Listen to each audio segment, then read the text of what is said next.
एक महात्मा जी मंदिर में सत्संग करते हैं, आपको अपनी परेशानी को लेकर के उनके पास जाना चाहिए। धनवान सेठ जी थे, उन्होंने बड़ा मन से इच्छा प्रकट की, स्वामी जी के पास गए, देखा बहुत सारे लोग बैठे थे, तो फिर सेठ जी को लगा कि अगर सभी के सामने वो अपनी परेशानी बताएंगे तो किसी प्रकार से उनके मान सम्मान में कमी हो जाएगी। वो काफ़ी देर तक इंतजार करते रहे। मुझे चिंता सताई जा रही है कि मेरी 8वीं पीढ़ी का क्या होगा। तो जब से मुनीम जी ने मुझे हिसाब लगाकर बताया, तब से ये चिंता मेरे मन में बैठ गई है। महात्मा जी ने सेठ जी की समस्या को समझा कि इस नगर के किनारे पर बाहर एक छोटी सी झोंपड़ी है, वहाँ पर एक बूढ़ी माँ रहती है। आप उस बूढ़ी माँ को 4-5 मुट्ठी आटा या 1 किलो आटा क्वांटिटी में भिजवा दें। दोस्तों, कभी कभी जीवन की हमारी जो इच्छाएं हैं उनका कोई अंत नहीं होता और वो इच्छाएं हमें कहीं ना कहीं एक परेशानी का सबब बन जाती हैं। नमस्कार दोस्तों, मैं हूं संदीप सिंगल और आज इसी बात को मैं पेश करना चाहता हूं आपके सामने एक छोटी सी कहानी के रूप में। एक बार एक नगर में सेठ जी रहते थे, बहुत धनवान थे, बड़ा पैसा कमाया, लेकिन अचानक से बहुत ज़्यादा मानसिक रूप से परेशान रहने लगे, बहुत डिप्रेशन में रहने लगे। बहुत सारे वैद्यों को दिखाया, हकीमों को दिखाया, लेकिन कोई असर नहीं हुआ। तब किसी ने उनको सलाह दी कि एक महात्मा जी मंदिर में सत्संग करते हैं, आपको अपनी परेशानी को लेकर के उनके पास जाना चाहिए। धनवान सेठ जी थे, उन्होंने बड़ा मन से इच्छा प्रकट की, स्वामी जी के पास गए, देखा बहुत सारे लोग बैठे थे, तो फिर सेठ जी को लगा कि अगर सभी के सामने वो अपनी परेशानी बताएंगे तो किसी प्रकार से उनके मान सम्मान में कमी हो जाएगी। वो काफ़ी देर तक इंतजार करते रहे। जब सभी लोग सत्संग सुन करके जाने लगे, तब लास्ट में सेठ जी अकेले रह गए। वो महात्मा जी के पास गए और उनके चरण पकड़कर बोले कि प्रभु, मेरी एक समस्या है, मैं इतने समय से दुखी हूँ और मुझे उसका उपाय बताइए।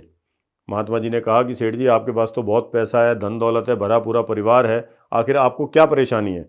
सेठ जी ने कहा कि मेरे पास धन बहुत है, अभी पिछले दिनों मैंने अपने मुंशी जी से, अपने मुनीम जी से हिसाब लगवाया, तो मेरे पास जितना धन है, जितनी दौलत है, उससे मेरी 7 पीढ़ियों का खर्चा चल जाएगा। मेरी 7 पीढ़ियाँ बहुत हंसी खुशी अपना जीवन बिता देंगी, लेकिन मुझे चिंता सताई जा रही है कि मेरी 8वीं पीढ़ी का क्या होगा। तो जब से मुनीम जी ने मुझे हिसाब लगाकर बताया, तब से ये चिंता मेरे मन में बैठ गई है। महात्मा जी ने सेठ जी की समस्या को समझा और उनसे कहा कि सेठ जी, आप एक काम करना, मैं आपको इस परेशानी से निकलने का हल तो बता दूंगा, लेकिन आपको एक छोटा सा उपाय करना पड़ेगा। सेठ जी बड़े खुश होकर बोले कि ठीक है, आप बताइए, मैं करूंगा। महात्मा जी ने सेठ जी से कहा कि इस नगर के किनारे पर बाहर एक छोटी सी झोंपड़ी है, वहाँ पर एक बूढ़ी माँ रहती है। आप उस बूढ़ी माँ को 4-5 मुट्ठी आटा या 1 किलो आटा क्वांटिटी में भिजवा दें और उसके बाद आप मेरे पास आएँ।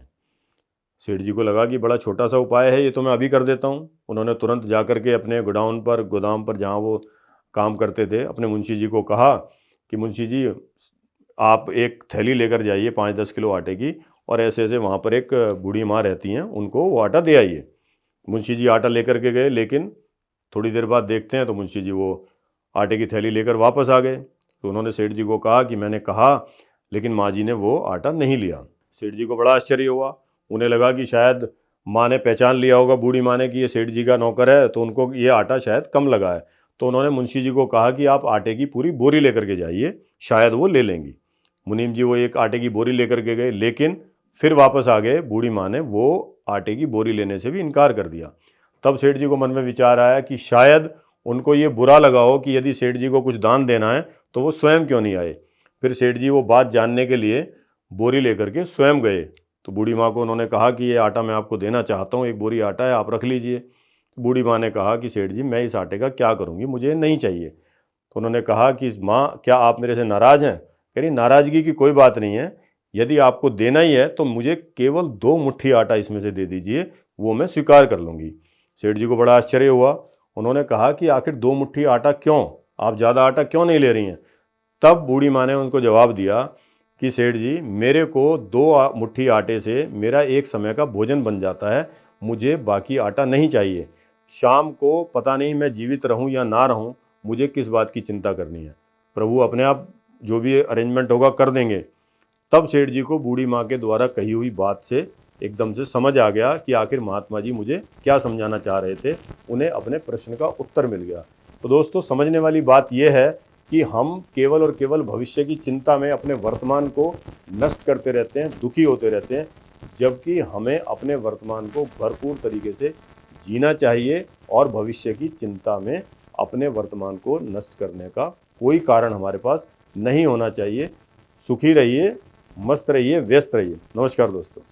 हमारे साथ जुड़े रहने के लिए सब्सक्राइब करें देश रोजाना के YouTube चैनल को और नई वीडियो की नोटिफिकेशन पाने के लिए बेल आइकन जरूर दबाएं। अगर आप ये वीडियो Facebook या Instagram पर देख रहे हैं तो पेज को लाइक और फॉलो जरूर करें और ज्यादा से ज्यादा शेयर करें।